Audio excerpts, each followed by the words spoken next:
உபாதையை கழிக்க சென்றவரை தாக்கி கொன்ற ஒற்றை காட்டு யானை. அடிப்படை வசதிகள் செய்து தர வேண்டும் என சாலை மறியலில் ஈடுபட்ட பழங்குடியினரால் பரபரப்பு. கோவை தொண்டாமுத்தூர் அருகே உள்ள மலை அடிவாரத்தில் உள்ள அட்டுக்கல் ஆதிவாசி காலனி பகுதியைச் சேர்ந்த தேவராஜ். இவர் தினக்கூலி வேலைக்கு சென்று வருகின்றார்.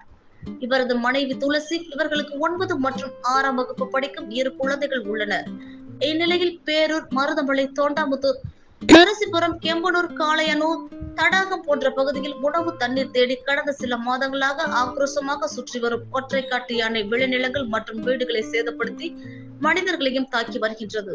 அந்த யானையை நிரந்தரமாக வனப்பகுதிக்குள் விரட்டவும், தடுத்து நிறுத்தவும் தொடர்ந்து தமிழக அரசு மற்றும் வனத்துறையினரை மனு அளித்து வற்புறுத்தி வருகின்றனர். இந்நிலையில் இன்று அதிகாலை அப்பகுதியில் இயற்கை உபாதையை கழிப்பதற்காக அருகில் உள்ள புளியந்தோப்பிற்கு சென்ற தேவராஜை அங்கிருந்த ஒற்றை காட்டு யானை தாக்கியது. இதில் சம்பவ இடத்திலேயே பரிதாபமாக உயிரிழந்தார். இது குறித்த தகவல் அப்பகுதியில் பரவியதை அடுத்து பின்னர் அங்கு வந்த கோவை சரகம் வனத்துறை மற்றும் தொண்டாமுத்தூர் காவல்துறையினர் உடலை பிரேத பரிசோதனைக்காக கொண்டு செல்ல அப்பகுதி பொதுமக்கள் விடாமல் தடுத்தனர்.